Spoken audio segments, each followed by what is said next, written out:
Traté hoy vieron que cómo me cuesta recortar, 8 horas podría durar los encuentros, a veces soy un desgraciado. Traté de recortar un poquito hoy para llegar a charlar al final, para que tengamos más tiempo de debate y que sea más equilibrado la parte como teórica con la parte de diálogo y de conversación. Si queréis, Juli, ir poniendo el power que te mandé, estaría bueno, porque ya lo vamos a ir utilizando. Bueno, en este encuentro 4, la propuesta es trabajar. La propuesta inicial era trabajar 2 libros, porque siempre manija. Este que se llama Propaganda, de Bernier, y uno que se llama Masa y Poder, de Elías Canetti, que Elías Canetti eh, es un premio Nobel de literatura. Preparé el de Propaganda y empecé a agregar después lo de Masa y Poder, y básicamente Masa y Poder es un libro de 600 páginas, así que traje una o dos cositas para que veamos de eso, no más porque sí, imposible, imposible. Bueno, en primer lugar, les propongo hacer un rápido repaso de algunos de los temas vistos, porque vamos a articular con lo de hoy. Y también contarles algunas cosas que nos quedaron pendientes de otros encuentros que no llegué a decir. En el encuentro 1, donde vimos Freud, Psicología de las Masas y Análisis del Yo, ¿qué vimos? Vimos el concepto de libido como un concepto fundamental que es lo que une a la masa.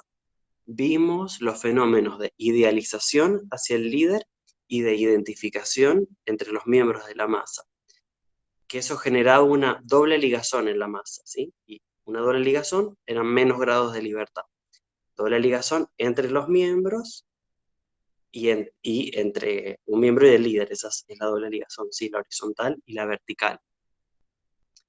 Vimos también que aparece el pánico al deshacerse los vínculos libidinales, ¿sí? Que esos vínculos libidinales devienen en angustia pánica.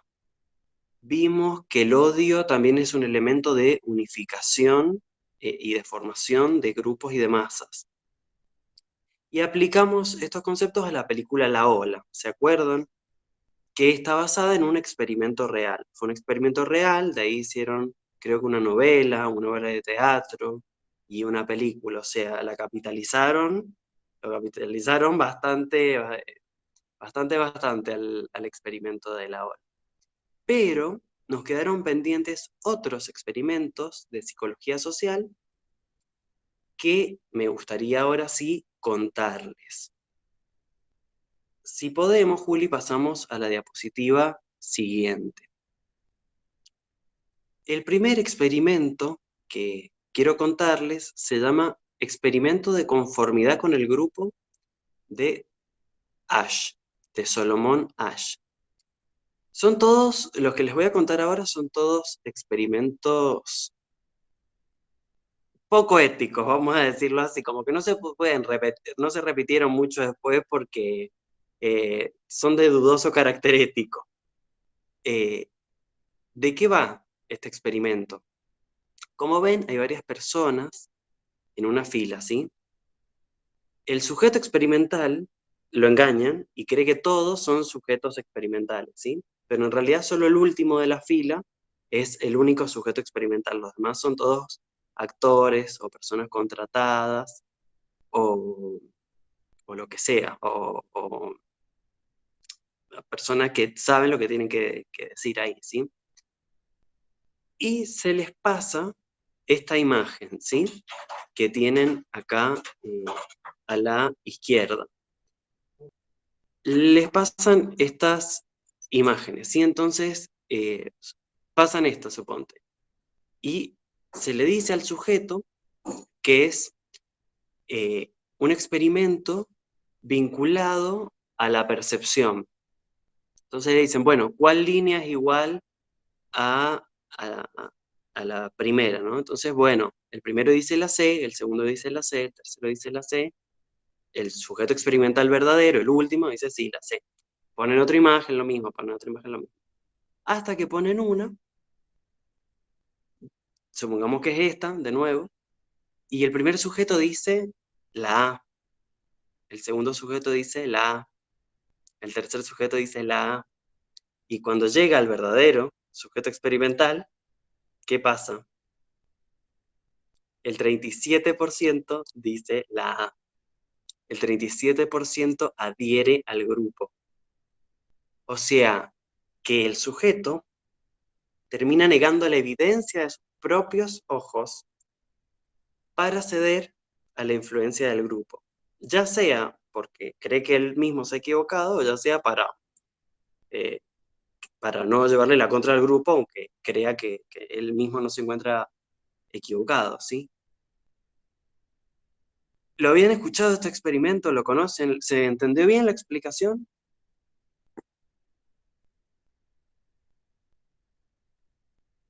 Bueno, este experimento tuvo ciertas variables. Por ejemplo, así como pusieron a un sujeto, después también pusieron a dos. Y cuando ponían a dos sujetos que no eran actores, sino que de verdad estaban ahí como sujetos experimentales, esa adherencia al grupo bajó casi al 5%. O sea, conclusión, cuando iba cayendo a la uniformidad del criterio, ese poder del grupo disminuía muchísimo, del 37 al 5. Si ya había uno antes que decía, no, no es la A, es la C, entonces el último también decía, no, la C. ¿Sí? Y otra variación fue hacer que este último sujeto, que era el sujeto experimental, en lugar de decirlo oralmente, todos los demás lo decían oralmente, pero él, que era el último, lo tenía que poner por escrito, no lo tenía que decir como los demás. Y al ponerlo por escrito también se redujo la influenciabilidad del grupo, porque los demás no sabían qué iba a poner, entonces podía poner tranquilamente, no, es la C. ¿Sí? Es interesantísimo este experimento, a mí me encanta. Para mí dice un montón esto. Si pasamos al siguiente experimento, a la siguiente diapositiva, es el experimento de Milgram, o de Stanley Milgram, ¿no? Se lo conoce como experimento Milgram, el autor es Stanley Milgram. Este experimento también se lo conoce como experimento de obediencia a la autoridad. Este es más heavy que el anterior, ¿va? Cada uno empieza a ser peor la cosa acá. Bueno, acá también se engaña el sujeto experimental y se le dice que van a estudiar los efectos del castigo en el aprendizaje, ¿sí? Entonces hay tres personas. Una persona que en teoría es un alumno, un supuesto alumno que está atado, un supuesto docente, profesor o experimentador que está a cargo del experimento, también supuesto, ¿no? Y este sujeto experimental. Lo que se le pide al sujeto experimental es que cumpla lo que le va pidiendo el docente o el experimentador o quien dirige el experimento, ¿sí? Entonces el alumno, que es un actor, que está atado, ¿no? Tiene que empezar a memorizar. Y cuando se equivoca, el, el profesor le pide al sujeto experimental que le dé una descarga eléctrica, ¿sí? Que aprieta un botón y le da una descarga eléctrica. Tenía como que el voltaje, cada vez que se equivocaba, iba aumentando, ¿sí? Tenían como signitos o palabras de lo que iba haciendo. Una pequeña molestia, un dolor fuerte, y el último era el signito, la calavera, ¿no? La muerte. Bueno, entonces cada vez que se equivocaba, el voltaje iba aumentando, se volvía a equivocar de nuevo, y el último, sí, giraba la pared ya para el último, cuando se equivocaba en este experimento de aprendizaje, entre comillas, lo mataba. Bueno, ¿qué hizo la gente? ¿Obedeció o no obedeció?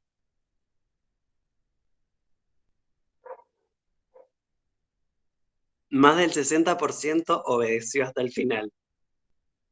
Bueno, conclusión, eh, cuando el individuo obedece a otro, no se siente responsable de lo que hace, sino solamente un instrumento del otro y piensa que la responsabilidad es de ese otro, ¿no? Esto me parece que se vincula mucho con Hannah Arendt, no tanto con los orígenes del totalitarismo, sino con la banalidad del mal.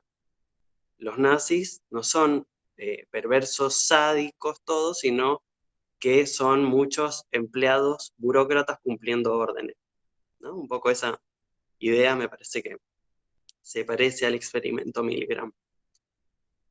Bien, pasamos al tercero. Experimento de la cárcel de Stanford. ¿Qué pasó en este? De este también han hecho películas. Y del anterior también, porque claro, como la realidad supera la ficción, después hay que ficcionalizar todo y hay películas de todas estas cosas. Acá les dijeron a estudiantes varones blancos de Estados Unidos que unos iban a ser de guardiacárceles y otros de presos. Imagínense lo que puede salir de ahí. Imagínense lo que puede salir de ahí. Si a los yanquis lo metes en una escuela nomás, tranqui, en la escuelita, hacen un bowling for Columbine, imagínate si flashean cárcel. Bueno, lo- les hicieron hacer esta cuestión de jugar a los prisioneros y a los guardiacárceles. Consistía en armar dos grupos y crearon una cárcel ficticia al interior de la universidad. A los carceleros se les dijo que tenían la responsabilidad de mantener la cárcel en orden, pero que no podían golpear a los presos. Y a los prisioneros no se les dio instrucciones. De hecho, los metieron presos así como por robo, así como sin anticipo, digamos, sin previo aviso. Habían firmado que iban a participar de un experimento, pero no es que dijeron, bueno, vengan, ingresen a la cárcel, nada. Un día fueron y lo buscaron en la casa, sí, lo sacaron de su casa así tranqui. Muy ético el experimento, ¿no? Bueno, al segundo día ya se fue todo al diablo. El nivel de agresiones, piensen que estos eran compañeros de la universidad y terminan unos agrediendo a los otros, castigándolos, haciéndoles hacer ejercicios físicos, les sacaron los colchones, o sea, tenían que dormir en el piso. Una cantidad tan enorme de agresiones que al sexto día tuvieron que cancelar el experimento. Este experimento a mí también me dice un montón, o sea, a mí me retrotrae a Foucault, el poder y los dispositivos y las instituciones que subjetivan, más allá de la voluntad individual. O sea, somos nuestras circunstancias y los roles y las etiquetas y las circunstancias pueden más que esa ficción llamada personalidad. Bueno, hasta ahí eso fue lo que me había quedado pendiente la otra vez del encuentro 1. Después vimos Wilhelm Reich, en el encuentro 2, Reich, que estudia el Tercer Reich. Bueno, la idea central, esto lo voy a decir bien rápido, las masas desearon el fascismo, la clase media exagera los valores de la burguesía, ahí está el valor de la autoridad, y también luego los proletarios aburguesados también adhieren al fascismo. Y la familia de la clase media, con la familia patriarcal, ¿no? De la clase media, viene a ser una especie de estado autoritario en miniatura. Y los nazis también vimos que utilizaron, dice Wilhelm Reich, la moral sexual burguesa como elemento de propaganda anticomunista. ¿Se acuerdan que leímos la carta de la mujer, de esa mujer comunista preocupada por ese libertinaje sexual que los nazis decían que iba a haber si llegaba el comunismo? Bueno, hoy vamos a abordar más el tema de la propaganda. En el encuentro 2 también, hablando de propaganda, justamente analizamos una película de propaganda nazi que fue El judío sus. Ahí hablamos de la construcción de la otredad negativizada como un elemento necesario para la producción de un genocidio. Y en esta construcción de otra edad se puede ver también siempre la simplificación y el estereotipo, ¿sí? O sea, dijimos que, ahí Juli, si querés pasar de diapositiva, que para los nazis, capitalistas y comunistas son judíos. Para los capitalistas, y acá miren, Hannah Arendt hablando bien de Estados Unidos, comunistas y nazis son totalitarios, ¿sí? Esa igualación. Y para los comunistas, capitalistas y nazis son burgueses. Y acá en esta imagen, en esta diapositiva, les puse dos carteles de propaganda nazi. Uno dice, detrás de las potencias enemigas, el judío. ¿Ven? El de la derecha. Y el otro dice, complot judío contra Europa. Como una alianza, ¿no? Entre Inglaterra, entre Reino Unido y la Unión Soviética. Y en la otra está la bandera de Estados Unidos, bueno, sí, las tres banderas, y atrás el judío, ¿no? Como esa forma de simplificación y estereotipo del enemigo. El odio para la construcción de un enemigo y la construcción de la propia masa. Y les mencioné al pasar el encuentro pasado que hay otra película de propaganda nazi, que es El Judío Eterno, que también la subí al Drive.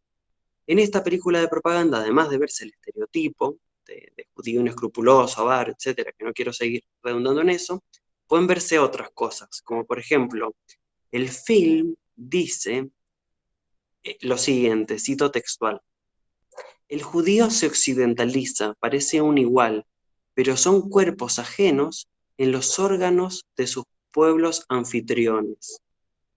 Esta frase, esto me recordó mucho, mucho a un texto de Susan Sontag que a mí me gusta mucho y que lo recomiendo, que se llama La enfermedad y sus metáforas.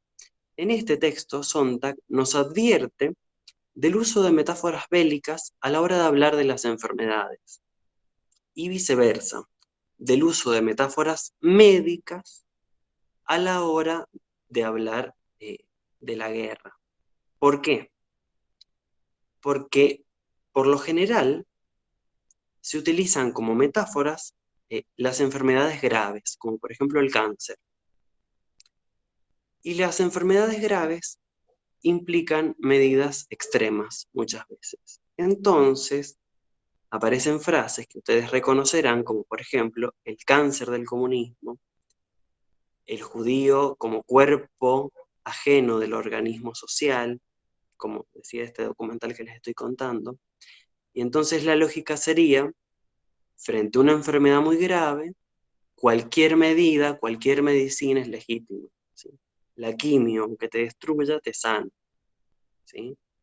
No sé si les recuerda a las frases que se dicen justamente en los genocidios, ¿sí? Acá en el llamado autoproclamado proceso de reorganización nacional, ¿sí? El comunismo como enfermedad, y entonces una enfermedad muy grave requiere medidas extremas, matar gente, ¿no?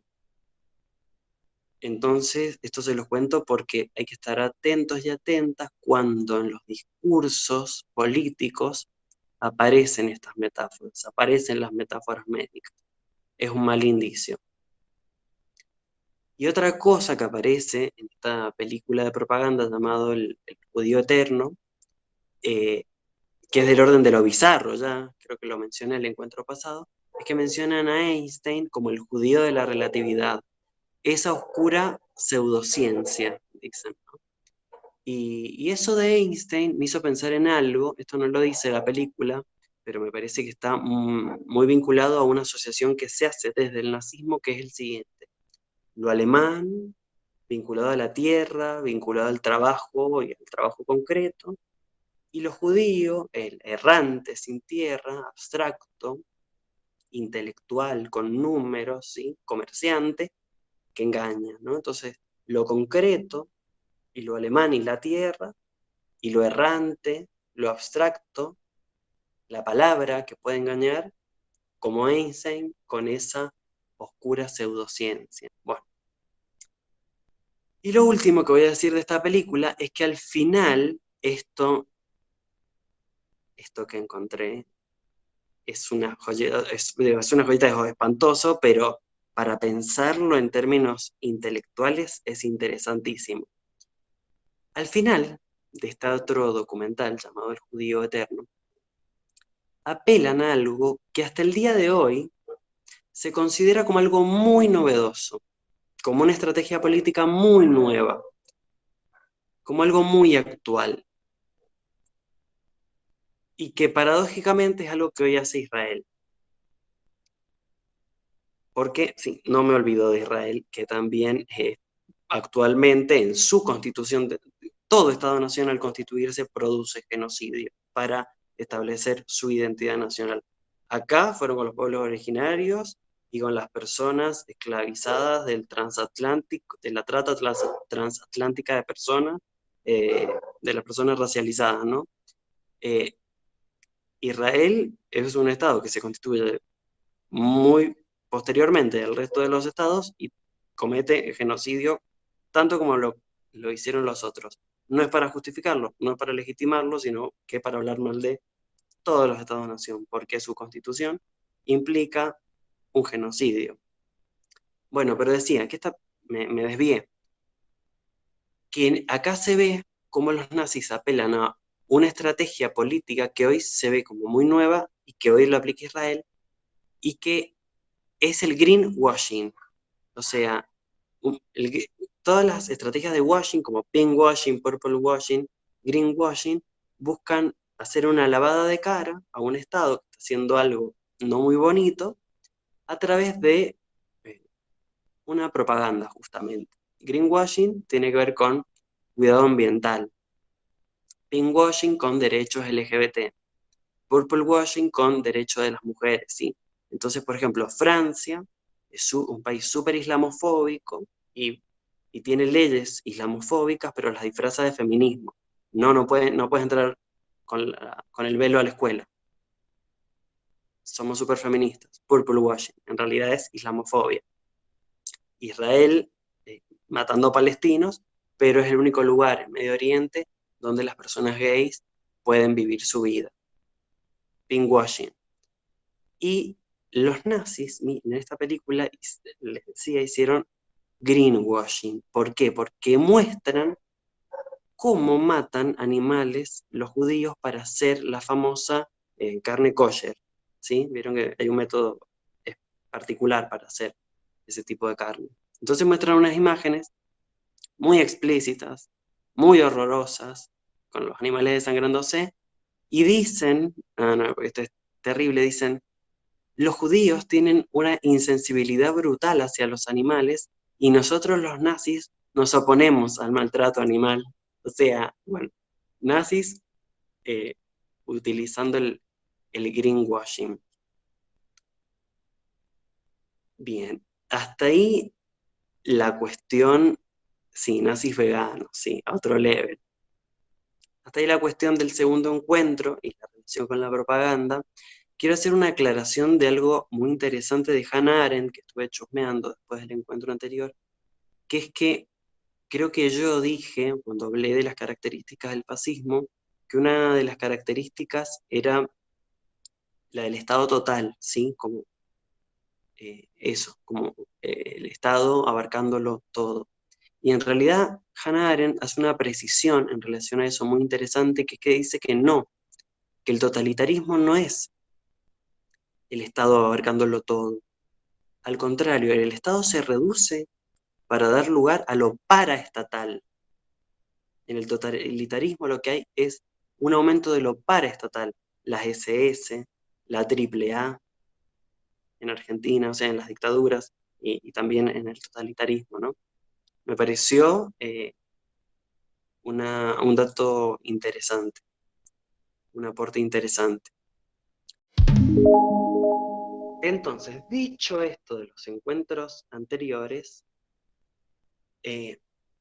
estas cuestiones que me habían quedado pendientes, ahora sí, en este cuarto encuentro les propongo continuar con esta articulación, con esta relación entre el tema propaganda y el tema masas. Cuestión que ya vimos en el nazismo con estas dos películas de propaganda. Pero ahora quisiera que lo pensáramos en el capitalismo, que es la bosta donde nos tocó vivir, básicamente. Así que, como dije en el primer encuentro, pensemos los fenómenos de masa y ahora la publicidad en lo que nos compete, en nuestras realidades. Y por eso es que ahora sí comenzamos con propaganda de Bernier. Decía, entonces en este cuarto encuentro, ahora sí, propiamente dicho, el cuarto encuentro, vamos a abordar este libro Propaganda de Bernier, que es de 1928. Bernier fue sobrino de Freud y se lo considera el padre de las relaciones públicas. Eh, Bernie estuvo detrás de muchísimas campañas exitosísimas de propaganda. O sea, que estuvo y está, aún en cierto sentido, detrás de muchísimas de nuestras acciones, que como dice Spinoza, consideramos nuestras acciones libres porque desconocemos la causa que las motiva, ¿no? Eh, en el taller que hicimos de la ética. Pero cuando conocemos la causa que motiva nuestro accionar, vemos que no actuamos libremente, solo que desconocíamos las causas. Bueno, antes de pasar al libro de Bernier, este libro me parece que está vinculado dentro de lo que podríamos llamar las teorías de comunicación de masa, ¿sí? No soy un experto en el tema, pero sé que hay diferentes etapas en las teorizaciones sobre la comunicación de masa.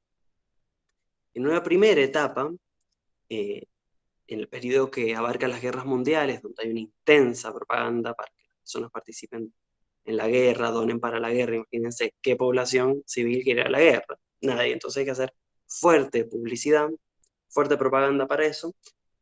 En esta época de las primeras guerras mundiales, se dice que lo que surge en primera instancia es una teoría llamada teoría de la aguja hipodérmica o teoría de la bala mágica, que sería la idea de que, justamente como la imagen de una aguja hipodérmica, los medios inyectan en la población lo que tienen que pensar, ¿sí?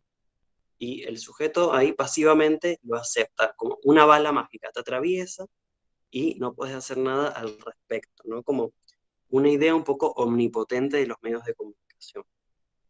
Luego, tengo entendido, aparecen otras teorías, eh, una que se llama como efectos limitados, efectos mínimos, de un señor que es Lasserfeld, creo que está vinculado, es quien está vinculado a esta teoría, con un libro que se llama El pueblo elige, donde ahí él dice, bueno, en realidad medio como que en Estados Unidos, ¿no? Si sos negro o afrodescendiente, vivís en la ciudad y sos pobre, y bueno, no vas a votar a los republicanos. Y si sos blanco, eh, vivís en el campo, sos rico, blanco, del campo y protestante, bueno, no vas a votar a los demócratas, digamos. Y si sos pobre, negro, cristiano, bueno, vas a votar Obama, ¿no? Entonces, los efectos de la propaganda mediática se ven disminuidos, dice. Afectan, pero no son los únicos, sino que las personas cercanas afectan en nuestras decisiones políticas.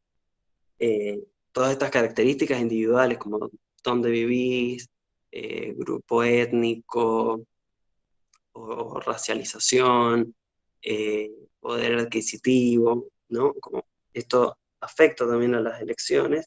Y los medios después refuerzan o cristalizan esas predisposiciones de existentes, ¿sí? O sea, un kirchnerista ve medios kirchneristas, lee Página 12, ve C5N y se hace más kirchnerista.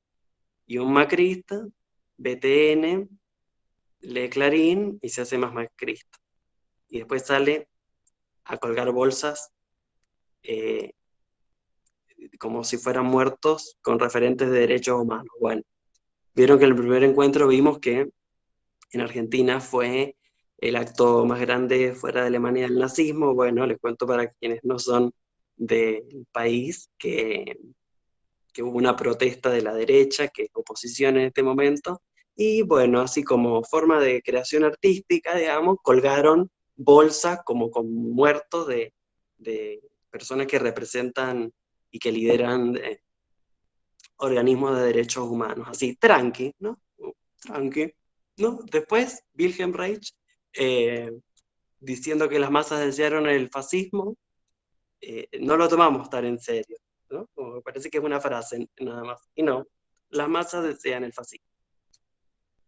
Bueno, decía entonces, primero teoría de la aguja hipodérmica, después esta idea de los efectos limitados o mínimos, donde también aparece la idea de que en realidad la gente no ve todo el tiempo televisión y noticias políticas, sino que hay personas mucho más enfocadas en las cuestiones políticas que vendrían a ser, no tienen que ser líderes como Obama, sino como, no sé, eh, en un grupo de amigos uno ve mucho más televisión y consume más medios de comunicación vinculados a la política, por ejemplo, y ese le cuenta cosas a sus amigos e influye en sus amigos, ¿no? Entonces hay como una mediación. Bueno, entonces todo esto implica limitar el efecto de los medios de comunicación. Y después hay otras teorías anteriores aún. Pienso en una teoría de la agenda setting, se llama, que lo que dice un poco es que los medios establecen de qué se habla, de qué tema. Te dicen, este es el tema. No te dicen tanto qué decir del tema, pero sí qué tema es el importante, ¿no? Establecen la agenda. Se habla de esto. Habrá quienes hablen a favor y habrá quienes hablen en contra. Pero al establecer una agenda, invisibilizas otras agendas. ¿Bien? Bueno, este libro de Bernier es de 1928 y me parece que tiene una pata puesta un poco en la teoría de la aguja hipodérmica, pero una pata ya viendo, no era ningún tonto Bernier. Ya les voy a contar todo lo que logró, todo lo que hizo, así que tonto no era. Así que tenía idea él también de la cuestión de los grupos, de, de cómo pueden influir las personas cercanas, personas que lideran, de pequeños grupos.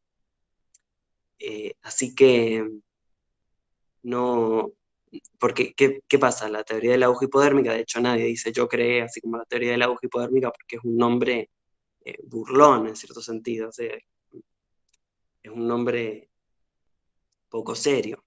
Pero vamos a ver que Bernier sí le adjudica fuertes capacidades de manipulación y de control. Ahora cuando leamos algunos de los párrafos.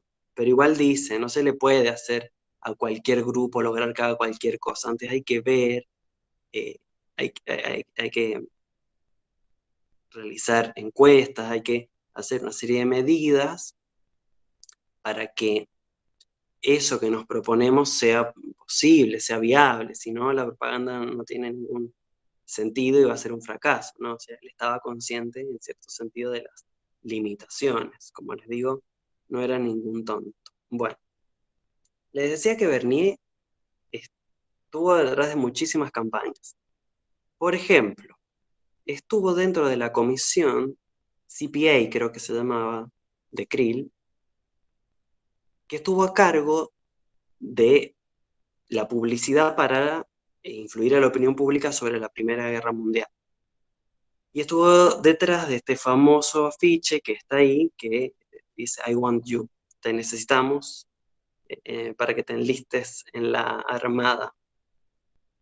Después, ¿qué más hizo Bernier? Lo contrató, por ejemplo, la industria porcina a este señor. ¿Y qué hizo? Que lo contrataron para lograr vender más chancho, eso, ¿eh? Entonces él instaló en Estados Unidos la idea de que el desayuno de un pancito y un juguito era una cosa demasiado liviana y que había que reemplazarlo por huevos y cerdo. Entonces convenció a unos médicos, les mandó unas cartas, unos supuestos estudios, quien te dice que no le pasó unos mangos también, ¿no? Y después a su vez la prensa consultó a estos médicos sobre el desayuno. Dijeron, no, los estudios muestran que hay que tener un desayuno fuerte. Y ahí los tenés a los yanquis hasta el día de hoy desayunando colesterol. Trácate, trácate. El, el famoso desayuno americano lo inventó Bernier. Otra operación de Bernier. Bueno, con los cereales, yo creo que una vez leí, pero debería chequearlo, que empresas de cereales pusieron platita para la construcción de la pirámide nutricional y que los cereales quedaran abajo como los más importantes. Me parece que ahí también hubo una manito del mercado, pero tendría que buscarlo porque no me acuerdo. Otra operación de Bernier, les decía, es que hizo que los soldados de la Primera Guerra Mundial llevaran reloj en la mano. ¿Qué buscaba con esto y qué logró? Hacer del reloj un atributo masculino que representara hombría, coraje. Difundió estas imágenes, ¿no? Se difundieron y se creó esta asociación. Y se multiplicó la venta de reloj, por ejemplo. Otra intervención de Bernier, la más conocida, quizás, es la que hizo respecto del cigarrillo con las mujeres. En su época estaba muy mal visto que las mujeres fumaran, ¿sí? Es como que se decía que eran las prostitutas las que fumaban. Pero entonces las tabacaleras se estaban perdiendo al 50% de sus consumidores. ¿Qué hizo Bernier? Logró que las mujeres fumaran. ¿Cómo? En una protesta de mujeres por la igualdad de derechos, repartió cigarrillos. Esos cigarrillos decían que iban a ser las antorchas de la libertad, decían las mujeres, porque claro, como no podían fumar, ahí estaban rebelándose en la protesta y rebelándose también contra ese mandato patriarcal que decía que no podían fumar. Entonces después aparecieron fotografías de las marchas y se veía a las mujeres libres, ¿sí? A la mujer libre fumando. Y se asoció emancipación de la mujer, fumar. Divino el señor Bernier, ¿verdad? O sea, como verán, un señor del mal. Bueno, volvamos a Bernier. Ahora vamos al libro. Recién les conté los logros. Ahora vamos a ver qué dice este señor en el libro. Bernier lo que nos va a decir es que el mundo es demasiado complejo, que hay muchísimas variables, que hay muchas opciones, demasiadas alternativas, infinitas, inconmensurables, y que entonces para gobernar hay que simplificar. Y la propaganda es la encargada de simplificar, de explicarle a la gente del modo más simple el mundo que justamente no es simple, ¿no? Y decirte qué hacer de manera simple y sencilla. Y la propaganda entonces se encarga de introducir, para Bernier, ¿no? En nuestras mentes, acá vemos un poco la teoría de la aguja hipodérmica, se encarga de introducir en nuestras mentes los beneficios de algún producto, alguna política o alguna idea. De hecho, el primer capítulo del libro se llama Organizar el caos. ¿Por qué? Por esto que les decía, la propaganda simplifica. Tiene que buscar simplificar. Y la introducción del libro está escrita por un señor que se llama Tony Segarra, habla de esto, de hecho, y termina diciendo una frase muy bella que se las voy a leer.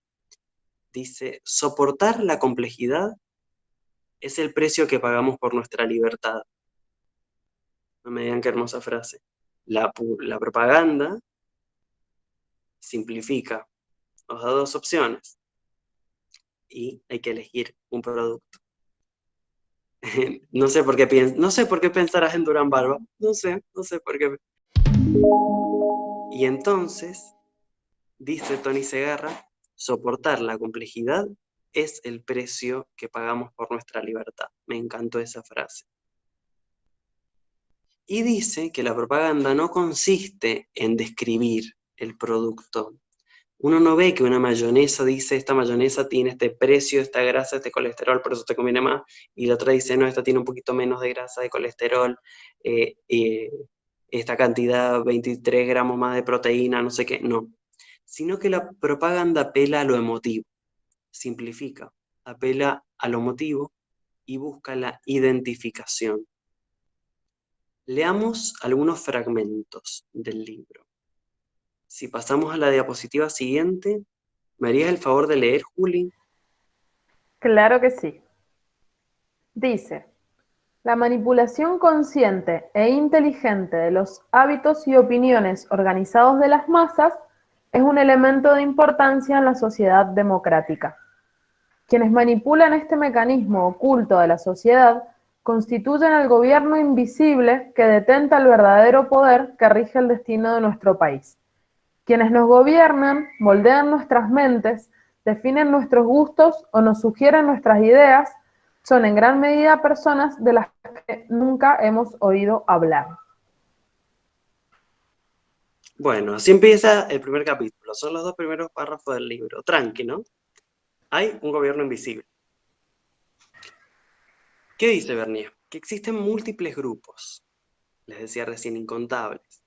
Y Bernier se pone a hacer 3 hojas de listas eternas para mostrarnos estos grupos. Entonces dice, el concurso de tortugas de agua dulce, la Asociación de Asociaciones de Fabricantes de Prótesis, el Ku Klux Klan, el Sindicato de Mujeres Cristianas por la Abstinencia, la Asociación Histórica Américo-Irlandesa, la Asociación Americana de Ingenieros de Calefacción y Ventilación. O sea, se pueden decir así, listas eternas. Así 3 hojas. ¿Para qué? Para mostrarnos que el mundo está lleno de subgrupos, de pequeños grupos, de miles de grupos. Y después dice esto, y acá tenemos esta otra cita. ¿Me harías el favor de leerla, Juli? Son dos, esta y la página que sigue.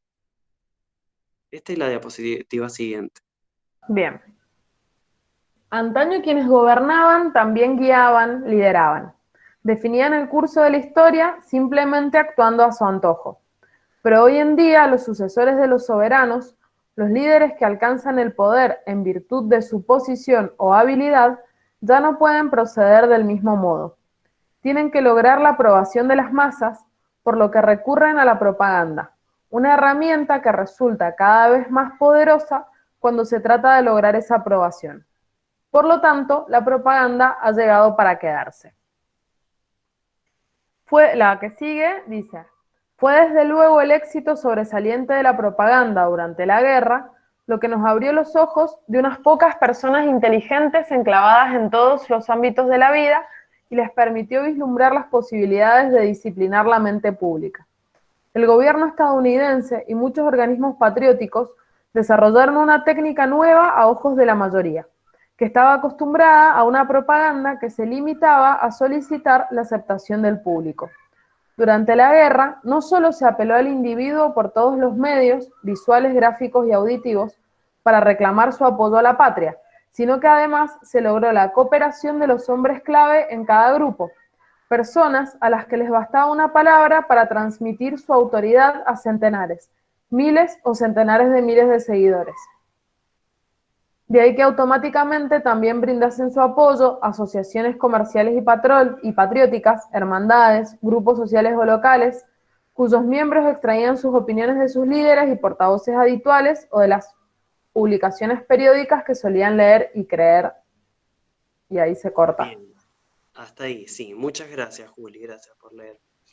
Eh, entonces, la propaganda, como vemos en estos párrafos, no solo se ocupa del individuo, sino que sino que para ocuparse del individuo se ocupa de los grupos, de las organizaciones sociales, de las lealtades, de los líderes de los pequeños grupos. Para influir a un grupo hay que trabajar con sus líderes, que no necesariamente tienen que ser grandes, no estamos hablando de Obama, estamos hablando de, no sé, el, siempre en los pequeños grupos hay a veces liderazgo, ¿no? A eso se está refiriendo. Si influencias al líder, influencias también al grupo, está diciendo Garnier. Y esta creo que es la última cita que les traigo. Les traje 3 citas consecutivas y listo. La que sigue, Juli, son 3 diapositivas. Leemos esa y terminamos de leer Bernier y pasamos a charlar. Bien, dice, activé el micrófono. Sí, sí, querida, te Ah, escuchamos bien. a veces Sí, me querida. cuelgo. Los hombres rara vez se percatan de las razones reales que motivan sus acciones. Un hombre puede creer que compra un automóvil porque, tras sopesar las características técnicas de todas las marcas del mercado, ha llegado a la conclusión de que ese coche es el mejor. Con casi total seguridad se está embaucando a sí mismo. Lo compra quizá porque un amigo cuya perspicacia para las finanzas respeta se compró uno igual la semana pasada, o porque sus vecinos creían que no podía permitirse un coche de esa categoría, o porque sus colores coinciden con los de su fraternidad universitaria. ¿Es todo seguido? Sí, sí. Son sobre todo los psicólogos de la escuela de Freud los que han señalado que la gran mayoría de los pensamientos y acciones del hombre son sustitutos compensatorios de deseos que éste se ha visto obligado a reprimir. Podemos desear algo no por su valor intrínseco o por su utilidad, sino porque hemos llegado a ver inconscientemente en ese objeto el símbolo de otra cosa, cuyo mero deseo nos avergonzaría confesarnos. Un hombre que compra un coche puede creer que lo necesita para desplazarse, mientras que en realidad quizás prefiriese caminar por el bien de su salud y no tener que cargar con los gastos que acarrea. En realidad, quizá lo quiera porque es un símbolo de posición social, una demostración de su éxito en los negocios o un medio para contentar a su mujer. Este principio general, a saber que los hombres en gran medida están impulsados por motivaciones que se ocultan a sí mismos, es tan cierto para la psicología de masas como para la individual. Resulta evidente que el propagandista de éxito deberá entender los verdaderos motivos y no contentarse con las razones que arguyen los hombres para justificar sus acciones.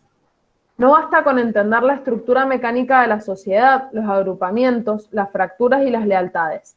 Puede que un ingeniero lo sepa todo de cilindros y pistones para locomotoras, pero a menos que sepa también cómo reacciona el vapor cuando es sometido a presión, no logrará que su motor funcione. Los deseos humanos son el vapor que hacen que la máquina social funcione. A no ser que los entienda, el propagandista no logrará controlar el inmenso mecanismo de engranaje más o menos unidos entre sí que es la sociedad moderna. Muchas gracias. Bueno, habla mucho de Freud que descubrió la psicología, pero después no utiliza muchos más conceptos que no sé, identificarse y hasta ahí, no es que el libro habla del super yo ni nada de eso. Los primeros 4 capítulos habla un poco es estos fragmentos que les estoy contando y después el resto del libro son ejemplos, como esto que les conté de los relojes, y así son todos ejemplos de cosas que él hizo, ¿no? Pero miren lo que nos dice acá al final. Los deseos humanos son el vapor que hace que la máquina social funcione. La propaganda produce deseos, gestiona deseos, encausa deseos. No es como plantea el psicoanálisis, que el deseo está vinculado a la carencia, sino como propone Deleuze, que el deseo es una producción, es un exceso, ¿sí? Va por ese lado la cuestión del deseo. Entonces, por un lado el deseo, y después decíamos los líderes, figuras creíbles, queribles, admirables, ahí que influyen. Eh, entonces, para vender algo hay que saber quiénes son los líderes de las masas. Y no necesariamente, repito, presidentes, también pequeños líderes, líderes barriales, el líder del grupo de amigos, un conductor de televisión, un médico de una comunidad. Hay una charla TED, acá hay muchas médicas, hay una charla TED que la recomiendo, se llama ¿Influye el marketing a los médicos? Algo así. Yo las charlas TED por lo general no me gustan, porque es como un stand-up, no sé, hacer algo divertido, sin ofender a nadie, sin decir todo muy políticamente correcto. No, no me gustan las charlas TED, pero esta está bien. Habla de cómo cuando un médico, una médica, los invitan a congresos, ¿no? Para ver esta novedad, este nuevo medicamento, este nuevo producto tal, esa cuestión de invitarte y de darte algo, hay mecanismos inconscientes de recompensa. Después terminás, hay mecanismos inconscientes que hacen que después uno termine recomendando eso, ¿no? Como que, ese que te dio. De algo así hablaba la charla, la vi hace mucho, pero me acuerdo que me gustó en su momento. ¿Comentarios sobre esto? ¿Alguien quiere decir algo? Esta, de la idea de soportar la complejidad, me hace acordar un poco, o estaba recordando la idea de por ahí poder hacer un recorrido histórico antes de quedarse, digamos, con lo reaccionario de, por ahí, de la respuesta concreta, ¿no?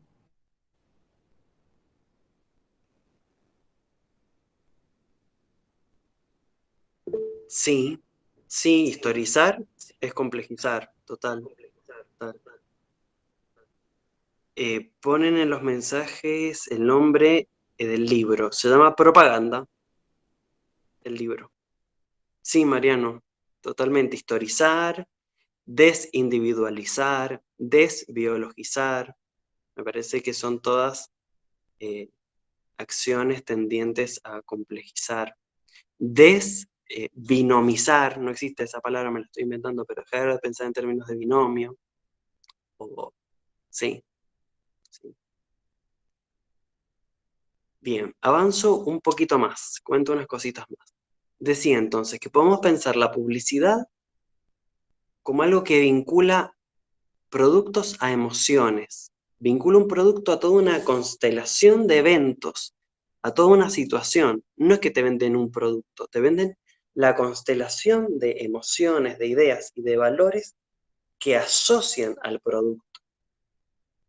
Al comprar algo no compras ese objeto por su valor, ¿sí?, de uso, sino por lo que ese objeto puede decir de vos, para imaginarte en esa constelación, para integrarla, para formar parte.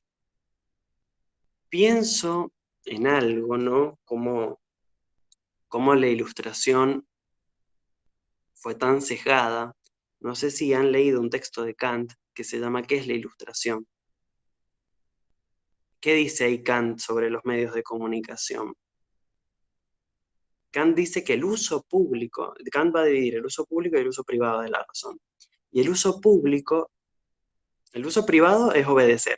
Tampoco muy revolucionario la cuestión, pero el uso público es decir, bueno, si algo está mal, hago una nota, lo publico en el diario y así va a ir avanzando la sociedad, ¿no? O sea, como los medios de comunicación, en ese momento el periódico, como un elemento que iba a ayudar a lograr la ilustración, a salir de la minoría de edad.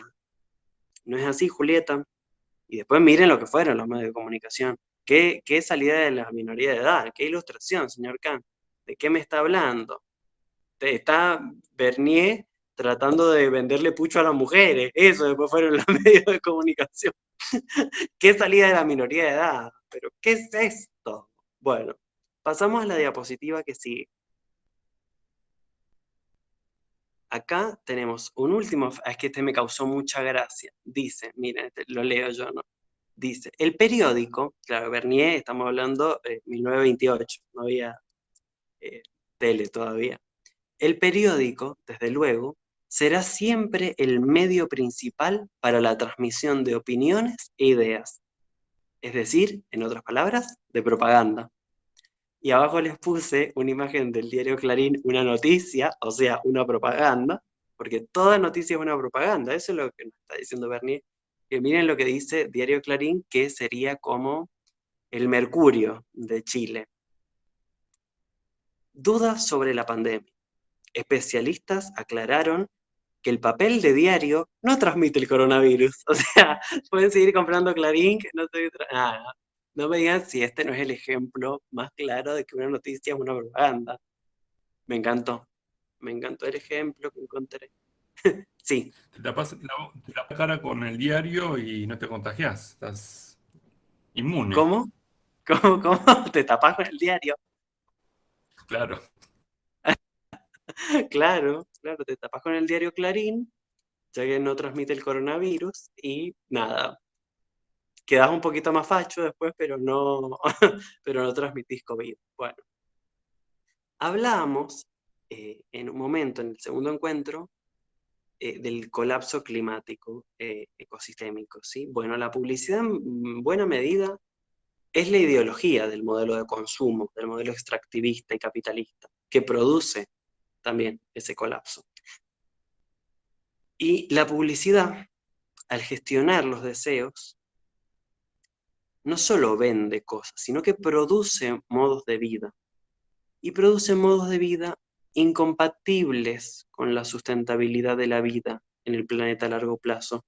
Yo cuando digo que soy antinatalista, no es porque creo que una persona contamina un montón. No, ya sabemos que la megaminería es lo que contamina y lo que consume agua. Cuando soy antinatalista, es porque esas personas que van a venir, que si son del tercer mundo, la verdad, no dejamos tanta huella ecológica como en el primero, dejamos, pero no tanta, eh, van a tener que vivir en un mundo de colapso climático, de colapso ecológico. Aun cuando todo un sistema de publicidad sigue gestionando los deseos para habitar, es como que por un lado va el mundo a la escasez de recursos y por el otro lado va a contracorriente la publicidad, insistiendo con la familia, la maternidad eh, y el auto y después el segundo hijo y la casa y todo el cuentito que nos contaron, ¿no? Y la publicidad entonces, es lo que me parece importante decir, produce modos de vida.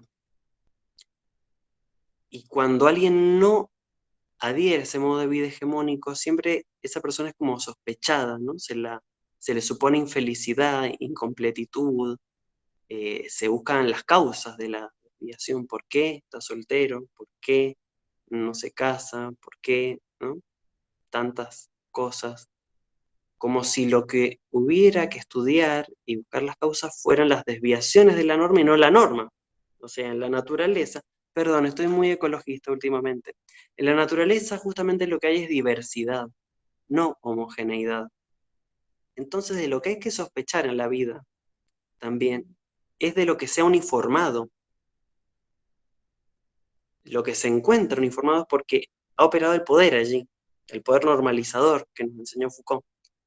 Poder que se invisibiliza a sí mismo y que a su vez pone en el centro, el poder tiene un aspecto de una arquitectura visual, ¿no? Hace una arquitectura visual, pone la mirada en cierto lugar al poder, en lo que se desvía de la norma, y no en la norma. La norma está neutralizada, está normalizada, está naturalizada. Y lo que hay que ver es, bueno, ¿por qué ese no va a bares? ¿Por qué ese no hace lo que hay que hacer, ¿no? Volviendo al tema, otra cosa que hace la publicidad es separar la mercancía de su origen, de su contexto de producción.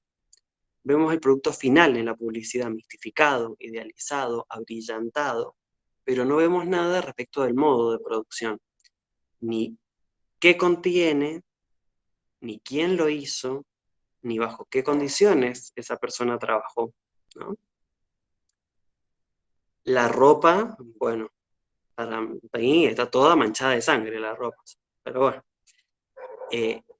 Y acá entonces se puede establecer una relación con el antiespecismo, porque la publicidad, por ejemplo, nos muestra una hamburguesa súper deliciosa en esa imagen, y lo que esconde es todo el proceso de tortura animal que hay detrás. Eso no lo muestra, hablando de arquitecturas visuales. Entonces, como que el esfuerzo es de cambiar la percepción de eso que te muestran, no quedarse con esa imagen, poder trastocarla y ver en esa propaganda de McDonald's o de Patty o de lo que sea, poder ver no eso, esa cosa sabrosa que te muestran, sino un pedazo de cadáver descomponiéndose, efecto de maltrato animal, un pedazo de cadáver pasado por fuego para matarle bacterias. Y bueno, después de mirarlo así, ya no se ve tan delicioso. No, miren que no. Tratando de veganizar al mundo. Bueno, y les repito la frase del principio, porque me parece genial. Soportar la complejidad es el precio a pagar por nuestra libertad. Y esta idea me gustaría relacionarla con algo que aparece en el libro de Canetti, de Masa y Poder, que voy a mencionarles unas pocas cositas nomás, porque no vamos a tener mucho tiempo. Pero Elías Canetti, primero que en su libro, vieron que yo les dije que los fenómenos de masa, como los pensé, eran fenómenos modernos vinculados a el pasaje del campo a la ciudad, de grandes poblaciones, ¿sí? Todo lo que dijimos al principio en el primer encuentro, aumento de la densidad poblacional en las ciudades, biopolítica, etc. Bueno, Elías Canetti va a hablar de muchas masas y no va a pensar la masa solo como un fenómeno occidental moderno, va a hacer como muchos más estudios antropológicos, va a pensar sociedades no occidentales, incluso habla de las masas de los muertos, por ejemplo, contra la masa de los vivos en ciertas culturas, en ciertos pueblos etnográficos, como dice la antropología. Eh, entonces es otro el enfoque, quería aclararlo a eso. Pero hace como muchas clasificaciones de masa y una de las clasificaciones de masa es la doble masa. Les voy a leer qué dice la doble masa. Escuchen atentes. Miren qué importante, qué interesante esto. La más segura y a menudo la única posibilidad para la masa de conservarse es la existencia de una segunda masa con la que compararse, sea que se enfrenten en el juego y midan fuerzas, o que se amenacen seriamente una a la otra, la visión o la representación intensa de una segunda masa no permite que la primera se desintegre.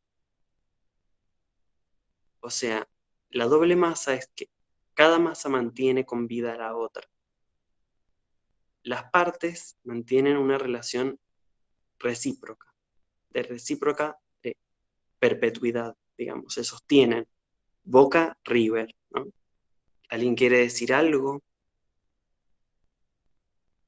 Si no, sigo hablando un poco más de la doble masa. Pablo, Sí, te oigo. me hace pensar en esto que dice Foucault, donde hay poder hay resistencia. Eh, Puede surgir la pregunta que hasta qué punto a veces esa resistencia es funcional, puede ser funcional a ese ejercicio del poder. El poder construye la resistencia que más le conviene también, totalmente. Estoy muy de acuerdo. De hecho, si uno ve, a ver, improvisando un poco, uniendo Bernier y esta idea de quien hace la introducción de complejizar la realidad, que es el precio a pagar por nuestra libertad, y la doble masa. El poder binariza, ¿sí? Las dobles masas con las que vivimos actualmente son efecto del poder. Ese binomio está producido por el poder, por la máquina estatal, que binariza todo, ¿no? Y el poder produce doble masas mostrando y exaltando sus diferencias. Pero para discutir, tiene que existir una base común. Vos y yo, ponte Esteban, discutimos ahora de cualquier tema. Por lo menos tenemos que hablar el mismo idioma, si no, no podemos discutir. Bueno, para mí, esa base común al binomio es el gobierno invisible del que habla Bernier. O sea, el extractivismo, ¿sí? O sea, vivimos en un país de glifosato, megaminería y fracking, y ninguna parte del binomio se problematiza eso. La democracia representativa y nunca aplicar un mecanismo de democracia más directa, ¿sí? que los tenemos, como una consulta popular vinculante, nunca.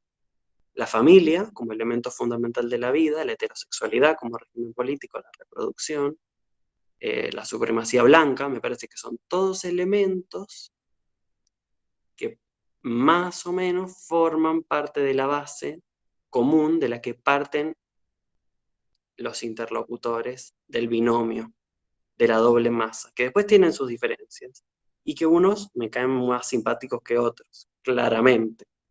¿Cómo te va a caer bien Macri? No hay forma. ¿No? Pero Macri no hizo la ley antiterrorista, la hizo otra persona. Bueno, sí, totalmente.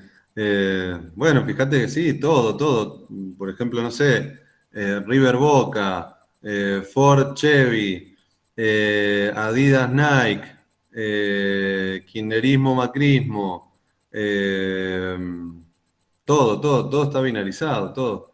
Y justamente para, a ver, para que los fanáticos, perdón, para los que sean fanáticos del fútbol, pero, o les, pero para que un gallina exista esta chicana que están permanentemente, cuando gana uno, cuando pierde el otro, si no tuvieran a un bostero a quien joder, se les complicaría la vida. Estarían complicados. Tendrían que buscarse a otro adversario. Si dejara de existir Boca algún día, y bueno, se la agarrarían con los Independiente y pasaría a ser su rival funcional para seguir existiendo. En fin, nada. Totalmente. Bueno, pero Esteban, eso lleva a unos delirios, o sea, hay gente que muere infartada en los partidos, o sea, no en el partido, viendo el partido. Es, eh, es terrible. El Yo a Tano veces digo, Pazman. el Tano Pazman, me estaba pensando en eso, no me acordaba el nombre, el Tano Pazman, ese señor, la esposa quería medicarlo durante el partido. Si no han visto ese video, se hizo viral hace muchos años ya, apenas estaba empezando internet, pero claro, qué cosa. Bueno, esa es la doble más, esa es la total. Bueno, y ahora, Juli, si podemos pasamos a la siguiente diapositiva. ¿Quieren decir algo del documental? Les escucho. Si alguien anotó algo interesante que quiera compartir.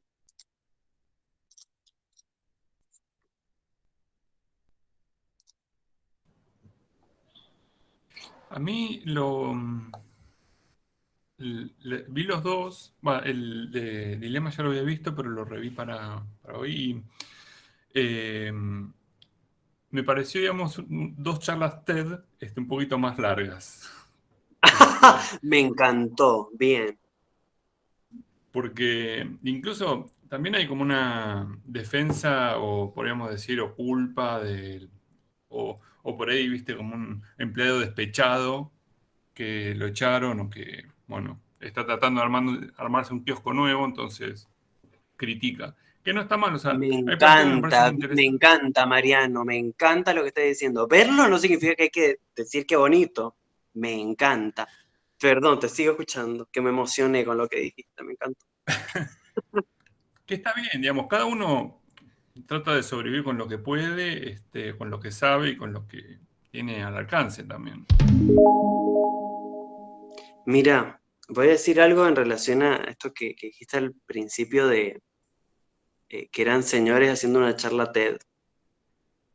Eh, Todos me sorprendió porque ellos también dicen que les afecta el algoritmo, pero no solo les afecta el algoritmo a ellos que también se quedan mirando el celular mucho tiempo, sino que sus argumentos también están atravesados por la lógica del deseo y del modo de vida que les mencionaba más temprano. Fíjense que en más de una ocasión dicen, pensé en mis hijos, o sea, todo lo que Lía de Delman llama el futurismo reproductivo, todas las políticas pensando en el futuro y en los hijos, está todo el tiempo en el documental. O sea, ellos no es por ellos ni por la gente que está acá, sino es por sus hijos que se dan cuenta que están mal las cosas. Mira vos, todo por tus hijos. Esto afecta a mis hijos. Bueno, una cosita que quería decir igual, rescatar, es que amo al señor de Rastas. Al de Rastas, ese me encantó. y voy a buscar su libro próximamente que se llama 10 razones para borrar tus redes sociales de inmediato. Lo tengo que leer ese libro. Me encantó. Bien. ¿Alguien más desea comentar algo del documental? Yo lo vi hoy día, no lo había visto. Había visto el anterior, el Nada es privado. Ese lo había visto hace tiempo. Y anoté dos ideas que quedé dándole un poco de vuelta. Y una es que en alguna parte decía, si no estás pagando por algo, entonces el producto eres tú. Ujú. Y la otra idea que me quedó dando vuelta es que esto funciona como, alguien dijo por ahí, como un mercado futuro de seres humanos. ¡Uy, sí! Esa frase es buenísima. Sí, eso me Sí, llamó la atención. sí, Mm, sí. Para mí, o sea, coincido con Mariano un poco que es medio una charla TED en cierto sentido, pero a mí me produjo efecto de, como de despertar, mm, de percatarme de cosas.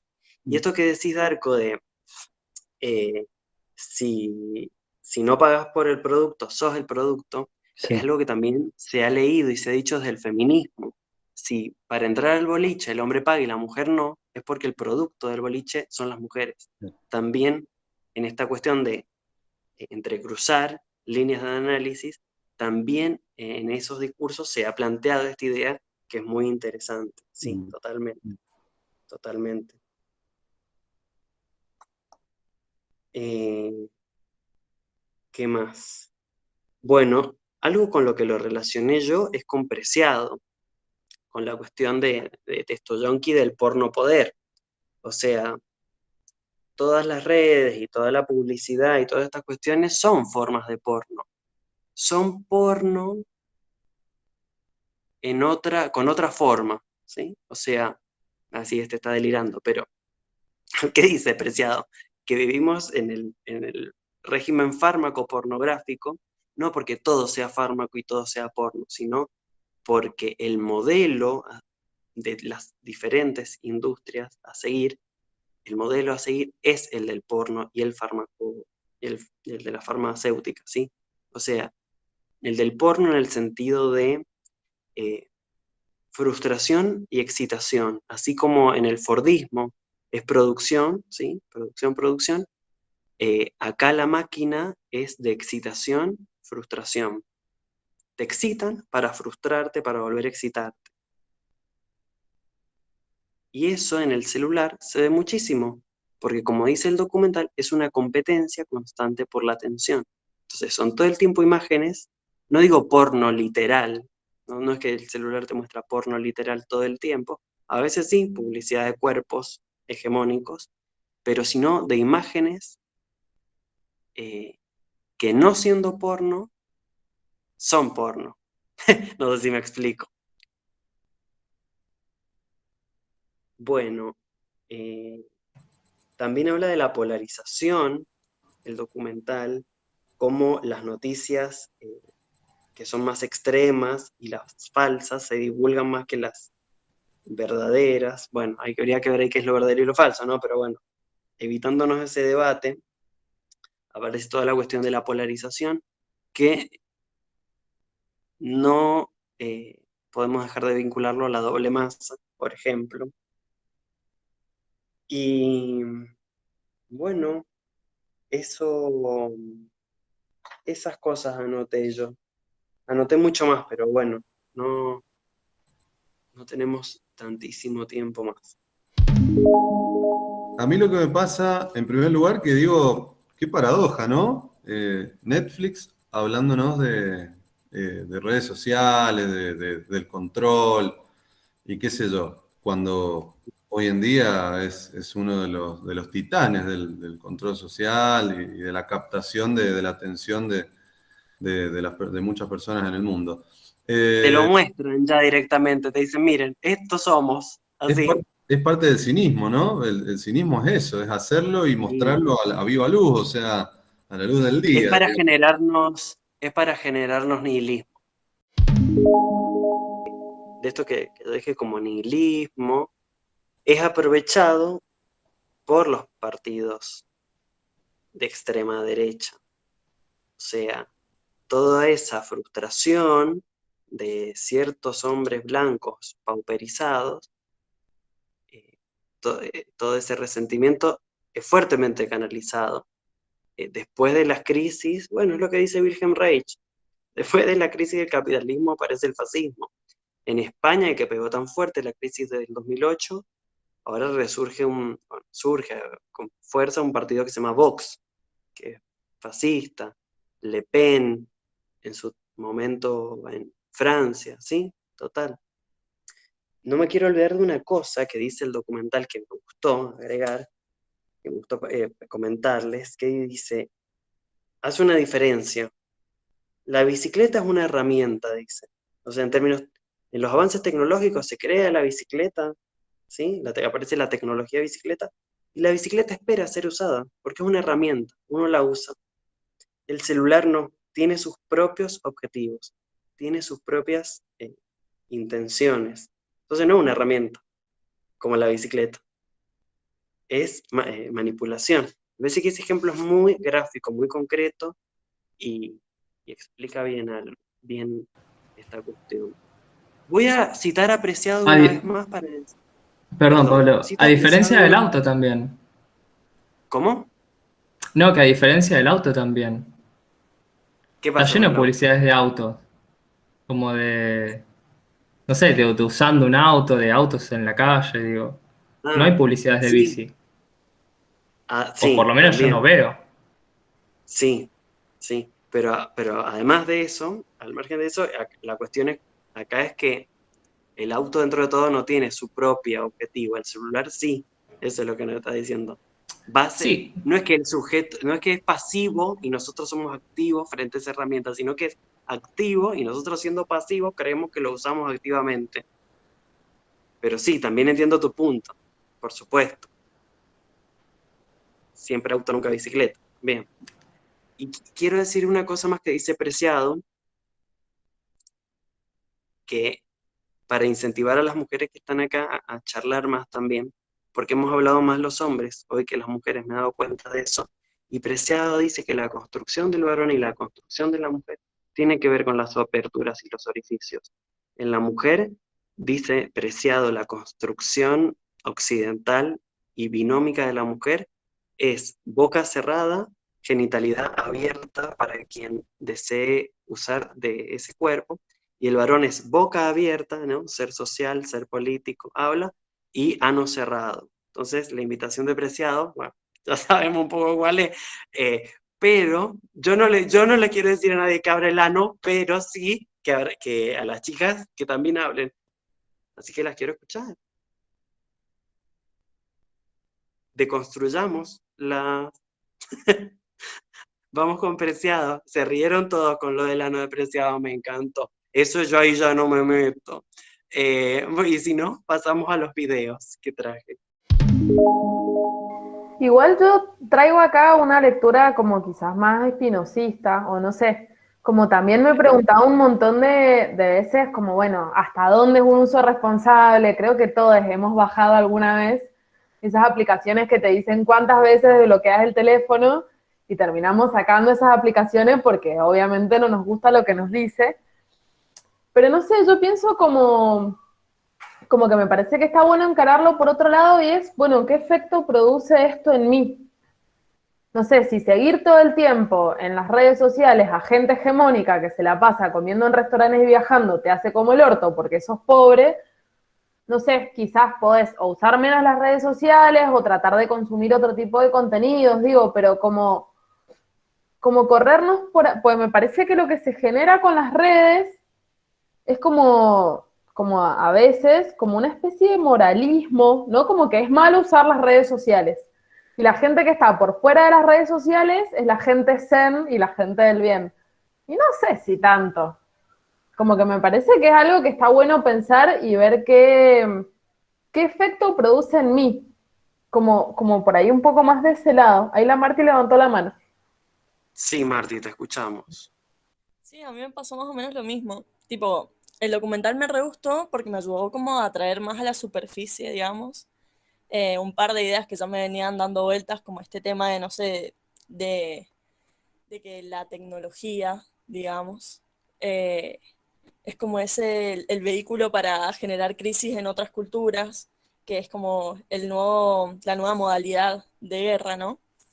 Pero, pero lo que me quedó haciendo ruido es esto de que hablaban mucho de la verdad, como si por fuera de esas, asociando, ¿no? A lo de Hannah Arendt, eh, como eso que estaban hablando, de la coraza ideológica. Lo que está por fuera de esas corazas es lo que está bien, es la verdad. Y saliendo de eso es que, no sé, que te volvés un ser verdadero. Como que eso es lo que me quedó ahí dando vueltas y me quedó haciendo mucho ruido. Totalmente, como si la virtualidad no fuera real, como si las cuales fake news, como si no, ya vimos recién, todo es propaganda, con la noticia de Clarín, así que, así como podemos decir, todo es propaganda, todo en cierto sentido es fake news, aunque hay fake news y hay fake news también hay que decirlo. Y otra cosa que pensé, voy a hacer una asociación que me voy al chancho diciendo esto, pero no importa, la voy a hacer igual. Hablamos mucho del genocidio, y el genocidio, no sé si recuerdan que les mencioné, que la función del genocidio es modificar la identidad nacional. Así de hecho se llamó la dictadura argentina, proceso de reorganización nacional. Es destruir elementos de la sociedad para dar una nueva identidad. En nuestro país, personas que ejercían la solidaridad, muchas de ellas, ¿no? Personas de izquierda, pero miren en el nazismo, homosexuales, judíos, gitanos, anarquistas, comunistas, ¿qué tienen en común estas personas? Creo que ya lo dije. En primera instancia parece que nada, pero tienen su autonomía en tanto su propio modo de vida, ¿sí? Su modo de vida diferente al hegemónico. El homosexual, no voy a hacer la vida esa heterosexual que me proponen. El judío en su comunidad no occidentalizada, el gitano lo mismo, el comunista, el anarquista en términos políticos, quiero otra organización política, ¿no? Entonces, personas que están construyendo su autonomía. Eso es lo que el genocidio destruye. Y construye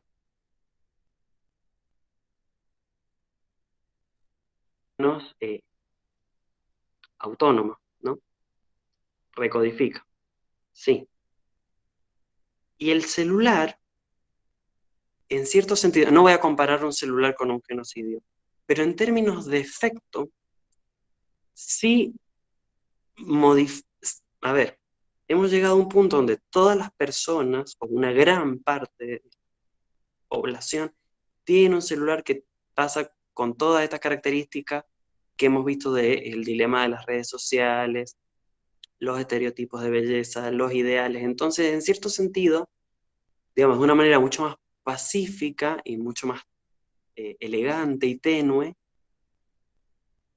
cumple el mismo objetivo, que es modificar la identidad nacional, o las identidades, sí.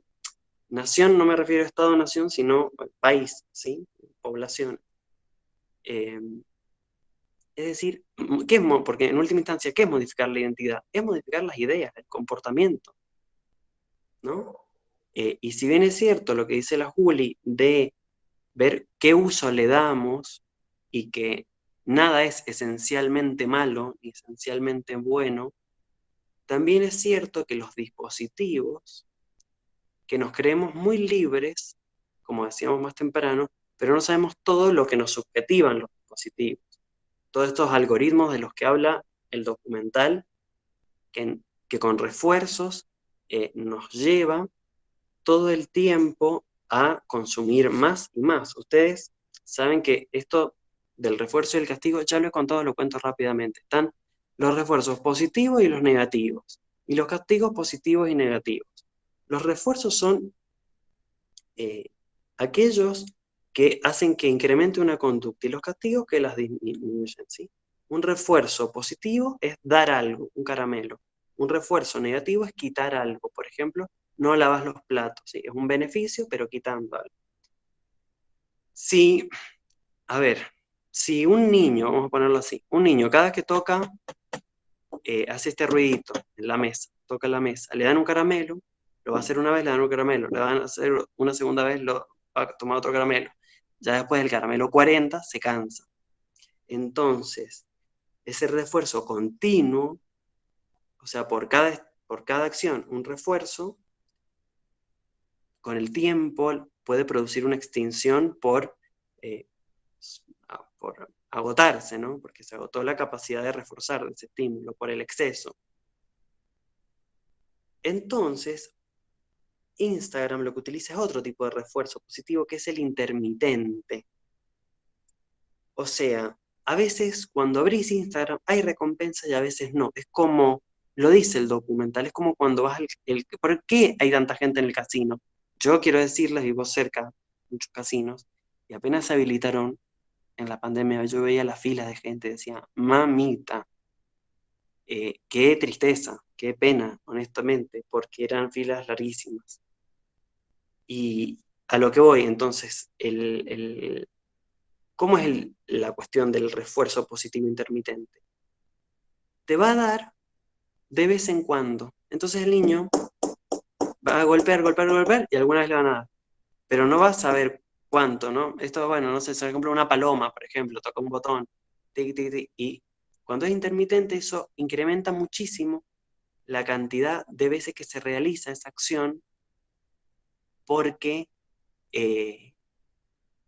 justamente no se va a dar la recompensa siempre. Y esto es lo que dice el documental que hace las redes sociales. Abrís Instagram y a veces, uy, un cuerpo hegemónico. Es un refuerzo. A nivel de dopamina, eh, eh, te refuerza, ¿no? Y a veces subís, no hay nada, baja, baja, y pum, otro refuerzo, ¿no? Funciona en ese sentido. Excitación, frustración. De nuevo, preciado. Bueno,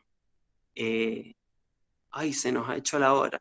De los videitos, a ver, bueno, voy a poner uno solo de los videitos y lo comentamos.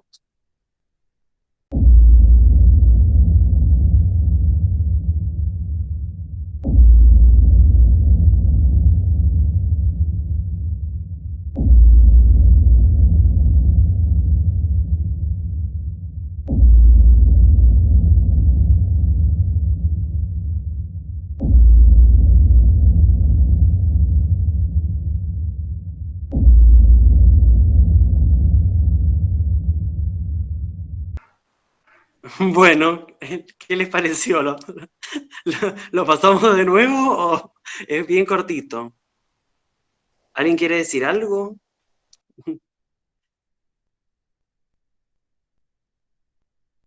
Les había Yo no dejado sé 3 cómo no videos. estuvo, Sí, perdón, no sí, te sé cómo escucho. no apareció, no sé cómo no apareció Disney como el daño psíquico, psicológico de la historia de la cultura en estos documentales. La verdad. Bueno, pero no está en Netflix, pero está en YouTube nuestro video. Miren, yo me voy de este mundo orgulloso de haber hecho pocas cosas. Una es el video destruyendo el Rey León, haciendo ese análisis de todos los flancos, sí, Disney y Cris Morena agregan acá en el chat totalmente. Si no lo han visto, está en YouTube el video análisis del Rey León. Véanlo. Yo estoy muy orgulloso de eso, quiero decirlo. Y después, sí, totalmente, construye modos de vida. Es lo que muestran esas imágenes que toma alguien que hizo esos dibujos, que quiso hacerlos bonitos y para mí fueron un horror. Y bueno, nada, satiriza eso. El otro video es uno de Cambridge Analytica, el que explica cómo funciona y cómo polariza y cómo depende de las características del individuo. Es la publicidad que te ponía Facebook para la propaganda política. Y este último que les pongo ahí es sobre, miren, y este taller este encuentro lo había planificado hace mucho y miren lo que pasó ahora hace poquito.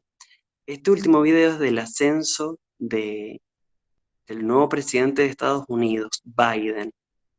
Y en ese video, que no vamos a ponerlo ahora porque no tenemos tiempo, pero ¿qué aparece?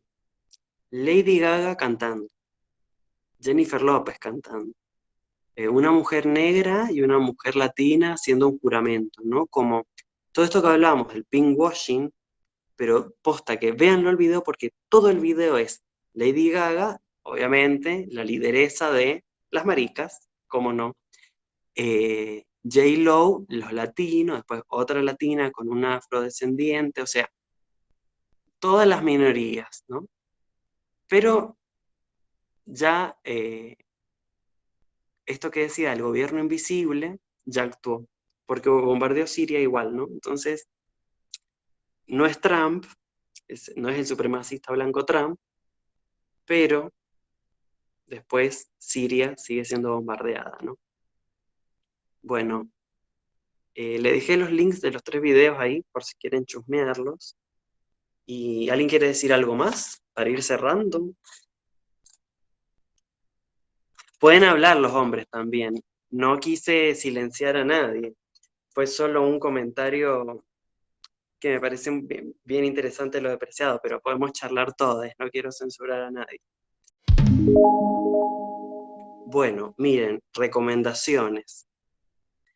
Pueden googlear movimientos de contrapublicidad. Hay cosas muy interesantes. Hay uno que se llama Movimiento Squatters, de acá de Argentina, que hay en las típicas publicidades, les agregan así un mensaje, no sé, Coca-Cola, para tu felicidad, le tapan felicidad y le ponen para tus caries, qué sé yo, cosas así, pero este no es un buen ejemplo, son mucho más creativos. La película They Live, peliculón para pensar la publicidad. Y después hay algo bien interesante, que es que pululan por internet, están por internet unos principios de Goebbels, 11 principios de Goebbels. Para mí son fake news. No encontré ninguna fuente seria, ningún libro que los mencione, pero sí por todos lados publicados. Pueden chusmearlos como un dato. Para mí no escribió esos 11 principios así cortitos, pero están en todos lados. Y después otro, que este sí es comprobadamente falso, que son las estrategias de manipulación mediática de Chomsky. Que eso Chomsky ya se aclaró 1000 veces de decir que no la escribió él. Pero también son interesantes, como los principios de Goebbels, que para mí también no los escribió él, pero no por eso dejan de ser interesantes. Bueno, y dicho esto, siendo las 21 horas, finalizamos el encuentro de hoy